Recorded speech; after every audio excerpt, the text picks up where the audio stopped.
Hello friends, कैसे हैं आप लोग। मेरे इस चैनल में आपका बहुत बहुत स्वागत है। और हम पढ़ेंगे इम्पॉर्टेंट क्वेश्चन जो आपके आने वाले हर एग्ज़ाम के लिए बहुत ज़्यादा इम्पॉर्टेंट है और आपकी हर एग्ज़ाम में ये क्वेश्चन रिपीट होते हैं।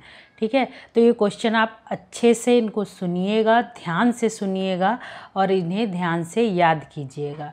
आपकी बहुत ज़्यादा तैयारी जो है एग्ज़ाम की आपके ऐसे ही हो जाएगी। ये क्वेश्चन आप सुनते रहेंगे और आप खुद जब सारे वीडियोज़ आप सुनेंगे तो देखेंगे मैंने बार बार कुछ चीज़ें जो है रिपीट भी की हैं। तो इस वजह से आपके सारे जितने भी क्वेश्चन हैं वो आपके क्लियर हो जाएंगे। आप इनको चलते हुए, घूमते हुए, कभी भी कैसे भी सुन सकते हैं। ठीक है, तो ये क्वेश्चन तो आप ज़रूर सुनिएगा, बहुत मस्ट हैं आपके एग्ज़ाम के लिए। बाकी आप थ्योरी तो पढ़ेंगे ही, लेकिन क्वेश्चन पढ़ना बहुत ज़रूरी है, बहुत इम्पॉर्टेंट है। ठीक है, तो इनको ध्यान से सुनते रहिए। और बाकी मैं आपसे 2 क्वेश्चन पूछूंगी, उनके आंसर आप ज़रूर लिखा करिए। ठीक है, तो चलिए स्टार्ट करते हैं। पहला क्वेश्चन है, गोथिक कला संबंधित है। तो गोथिक कला जो है वो स्थापत्य कला से संबंधित है। गोथिक कला का जन्म 12वीं शताब्दी में फ्रांस में हुआ था और यह एक प्रसिद्ध वास्तुकला शैली है। इस शैली में बने भवनों एवं गिरजाघरों में बड़ी बड़ी ऊंची मीनारें बनाई गई हैं।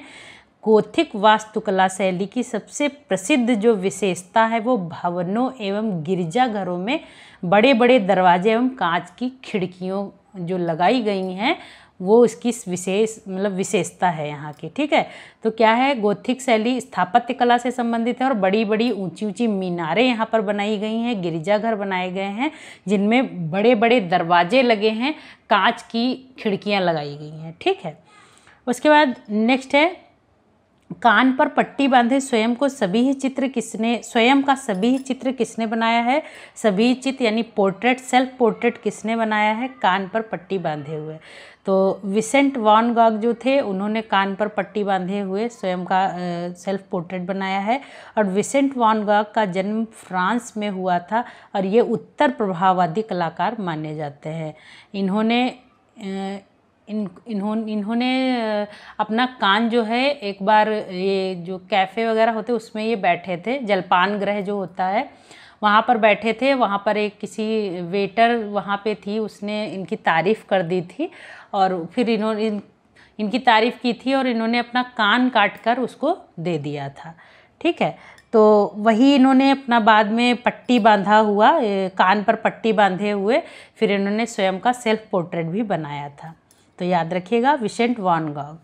उसके बाद नेक्स्ट है, लियोनार्डो दा विंची अपनी किस कृति के लिए प्रसिद्ध हैं। तो मोनालिसा के लिए बहुत ज़्यादा प्रसिद्ध हैं ये लियोनार्डो दा विंची। और लियोनार्डो विंची का जन्म इटली के फ्लोरेंस के विंची नामक गांव में 1452 ईस्वी में हुआ था, 1452 में। और इन्होंने मोनालिसा, लीडा और हंस, सैलखंडों की कुमारी, लास्ट सपर आदि प्रसिद्ध चित्रों की रचना की है। ठीक है, और लियोनार्डो विंची जो हैं वो चरम पुनरुत्थान काल, हाई रिनेसा के बहुत प्रसिद्ध कलाकार माने जाते हैं। और वहाँ के 3 प्रसिद्ध कलाकार माने जाते हैं, एक लियोनार्डो विंची, दूसरे माइकल एंजेलो, तीसरे रैफेल। ठीक है, और जो इनके चित्र बने हैं जो लियोनार्डो विंची के, उनमें सबसे प्रसिद्ध चित्र मोनालिसा को माना जाता है जो कि प्रेजेंट टाइम में पेरिस के लुव्र संग्रहालय में रखा है। ठीक है, उसके बाद नेक्स्ट है, इम्प्रेशन सनराइज का चित्रण किसने किया था। इम्प्रेशन माने प्रभाववाद। तो सनराइज जो है वो चित्रण किसने किया था। तो क्लॉड मोने ने इसका चित्रण किया था। क्लॉड मोने फ्रांस के प्रसिद्ध चित्रकार थे। इम्प्रेशन ऑफ द सनराइज यानी सूर्योदय का प्रभाव नामक चित्र का निर्माण करके फ्रांस के प्रथम कलावाद प्रभाववाद को जन्म दिया था। ठीक है, मोने ने। उसके बाद नेक्स्ट है, तैल चित्रण का आविष्कारक कौन था। तो तैल चित्रण का आविष्कारक जॉन वॉन आइक बंधु थे, 2 भाई थे। इन्होंने तेल चित्रण का आविष्कार किया था। नीदरलैंड के कलाकार थे ये। और वर्तमान समय में तैल चित्रण विधि का प्रयोग कैनवास पर चित्र बनाने के लिए किया जाता है, ऑयल पेंटिंग जिसे कहते हैं। ठीक है, तो नीदरलैंड के एक कलाकार थे जॉन वॉन आइक, जिन्होंने तैल चित्रण का आविष्कार किया था। उसके बाद नेक्स्ट है, इटली की चित्रकला के पिता कौन कहे जाते हैं। तो इटली की चित्रकला के पिता सीमाबुए कहे जाते हैं। सीमाबुए का जन्म 1272 ईस्वी में इटली में हुआ था और सिमाबुए इटली में बैजेंटाइन परंपरा को त्यागने वाले प्रथम फ्लोरेंटाइन कलाकार थे। ठीक है, और इनको इटालियन कला का पिता कहा जाता है। याद रखिएगा, अक्सर एग्जाम में ये क्वेश्चन पूछा जाता है। श्रेष्ठ कला तो वैश्विक कला है, यह कथन किसका है? तो यह कथन जो है टॉलस्टॉय का है। श्रेष्ठ कला तो वैश्विक कला है। ठीक है, टॉलस्टॉय। उसके बाद नेक्स्ट है 3 मई के चित्रकार कौन है? 3 मई के चित्रकार गोया हैं। गोया एक प्रसिद्ध स्पेनिश कलाकार थे जिसने 2 मई, 3 मई, वस्त्र पहने माजा, विवस्त्र माजा आदि प्रसिद्ध चित्रों की रचना की थी। ठीक है, उसके बाद नेक्स्ट है हेनरी मातिस कौन से काल के चित्रकार हैं? तो हेनरी मातिस देखिए वैसे तो वो फाववाद के कलाकार थे, लेकिन इनको द्वि-आयामवाद काल से भी संबंधित माना जाता है। याद रखिएगा आप, बहुत इंपॉर्टेंट बात है ये। इनको फाववाद से तो सभी जानते हैं, लेकिन द्वि-आयामवाद काल से भी ये जाने जाते हैं।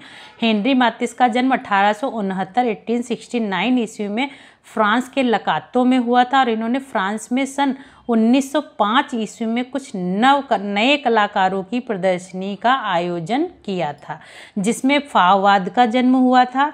इस समय के फ्रांस की कला के समय को द्वि-आयामवाद काल भी कहा जाता है। तो द्वि-आयामवाद काल अगर आपके ऑप्शन में होता है, फाववाद नहीं होता है, तो हेनरी मातिस इससे संबंधित थे, इसे द्वि-आयामवाद काल भी कहा गया है। याद रखिएगा, फाववाद कोई विशिष्ट शैली नहीं थी। मातिस के प्रसिद्ध चित्रों में हरी पट्टी, जीवन का आनंद आदि प्रसिद्ध चित्र हैं। ठीक है, उसके बाद नेक्स्ट है ग्वार्निका के चित्रकार हैं। ग्वार्निका के चित्रकार पाब्लो पिकासो हैं। पाब्लो पिकासो का जन्म 1881 ईस्वी में स्पेन में हुआ था, 1881 में।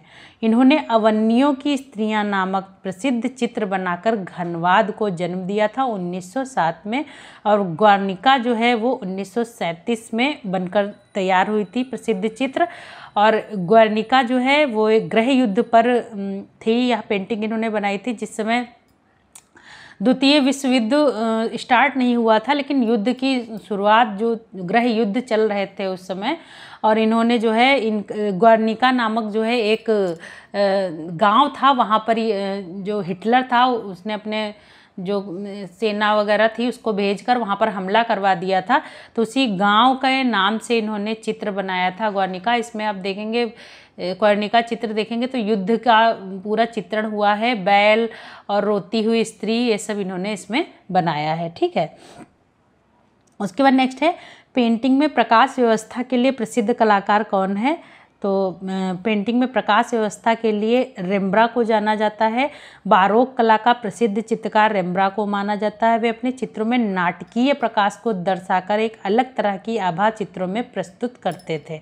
नेचुरल से अलग जो है प्रकाश को उसमें लाइट वगैरह उसमें डाल के इसको बनाते थे, तो इसीलिए कहा जाता है प्रकाश की जो व्यवस्था, नाटकीय प्रकाश को रेम्ब्रा ने अपने चित्रों में दिखाया है।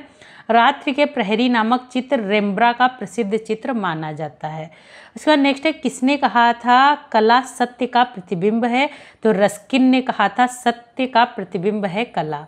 उसके बाद नेक्स्ट है रंग विशेषज्ञ ओस्टवाल्ड का जन्म कहाँ हुआ था? तो जर्मनी में इनका जन्म हुआ था। वैसे तो प्राथमिक रंग 3 कहे जाते हैं, लाल, पीला, नीला, लेकिन ओस्टवाल्ड जो थे उनके अनुसार जो है ये विद्वान थे जर्मन के, इन्होंने 8 रंगों का चक्र प्रस्तुत किया था और इन्होंने प्राथमिक रंगों में 4 रंग माने थे, लाल, नीला, हरा, पीला। ठीक है, और इन्हीं रंगों से मिलकर जो है और 4 रंग उत्पन्न होते हैं।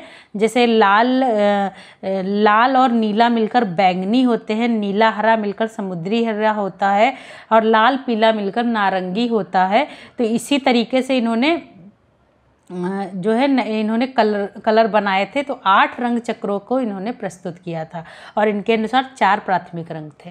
उसके बाद नेक्स्ट है रोकोको शैली कहाँ पल्लवित हुई थी? तो रोकोको शैली जो है वो फ्रांस में इसका जन्म हुआ था रोकोको शैली का, और इस शैली के प्रसिद्ध चित्रकार वातो, बुसे, फागोनार, विजी आदि इसके प्रसिद्ध कलाकार थे। ठीक है, उसके बाद नेक्स्ट है निम्नलिखित में से कौन लिथोग्राफिक पोस्टरों के लिए विख्यात है?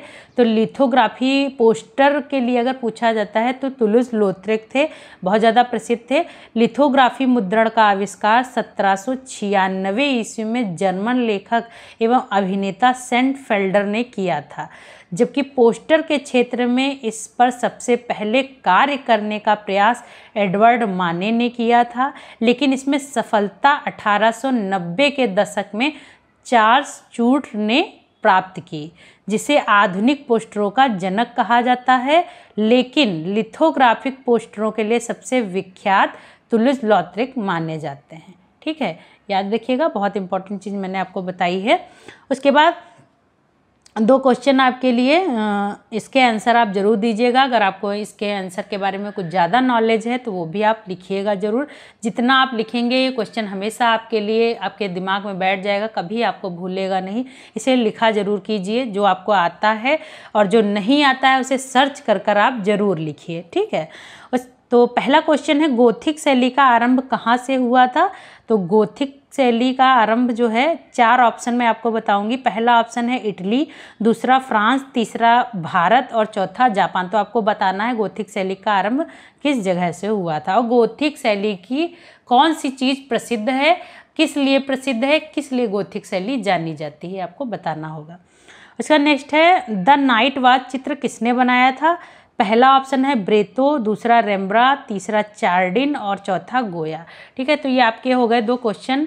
आंसर ज़रूर लिखिएगा आप, आपके लिए बहुत ज़रूरी है।